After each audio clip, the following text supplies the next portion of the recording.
Hello बच्चों, let's see the question. कह रहा है कि molar conductivity of ionic solution depends upon. तो मोलर कंडक्टिविटी क्या होती है बेटा? मेरी लैम्डा एम होती है। ठीक है, मोलर कंडक्टिविटी कैसे लिखा जाता है बेटा? कापा बाई सी लिखा जाता है। कापा यहाँ पे बेटा स्पेसिफिक कंडक्टेंस है या फिर कंडक्टिविटी बोलते हैं।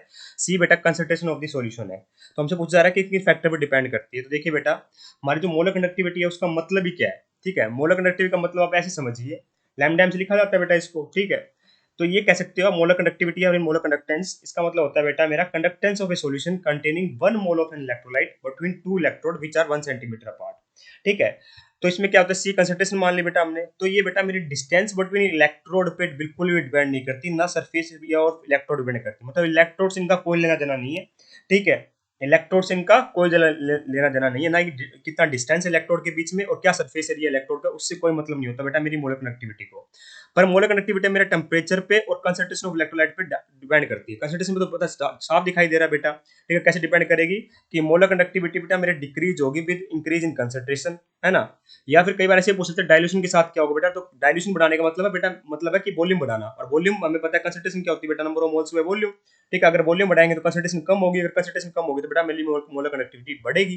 तो इनवर्सली प्रोपोर्शनल होती है बेटा मेरी कंसंट्रेशन के मोलर कंडक्टिविटी। इसका मतलब कंसंट्रेशन ऑफ इलेक्ट्रोलाइट्स पे तो डिपेंड करती है, जो इलेक्ट्रोलाइटिक सॉल्यूशन होगा उसकी कंसंट्रेशन पर डिपेंड करती है, इनवर्सली प्रोपोर्शनल होती है बेटा मेरी क्या? Molar conductivity.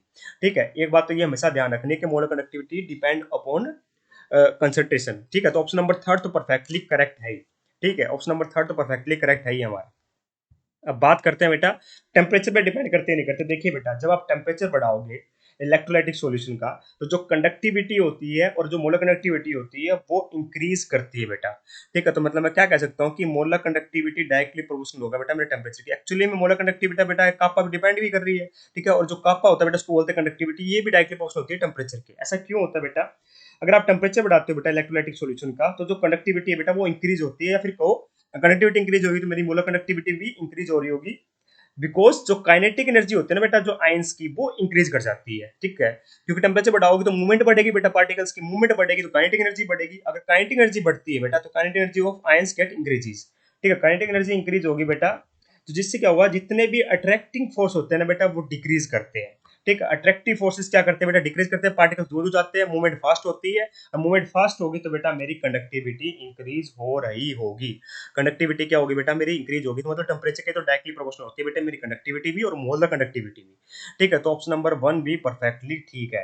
ठीक है, तो कह सकते हो कि as the temperature of the electrolyte is increase that molar conductivity increases because kinetic energy of ions increases and all type of attraction forces decreases and viscosity of the medium decreases, ऐसे बोल सकते हो।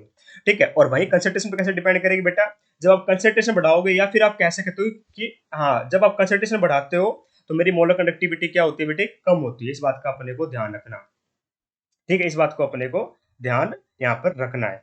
ठीक है, तो मैं क्या कहूंगा बेटा, option number one and third are perfectly correct, जो डिपेंड करते हैं molar conductivity depend only on temperature and concentration. Only only कह सकते हैं बेटा, पर यहाँ चार ऑप्शंस में दो फैक्टर पे पक्का डिपेंड कर रही है। हाँ, इलेक्ट्रोड के बीच में डिस्टेंस कितना है, सरफेस एरिया कितना है, उससे कोई फर्क नहीं पड़ता हमारी मोलर कंडक्टिविटी पे।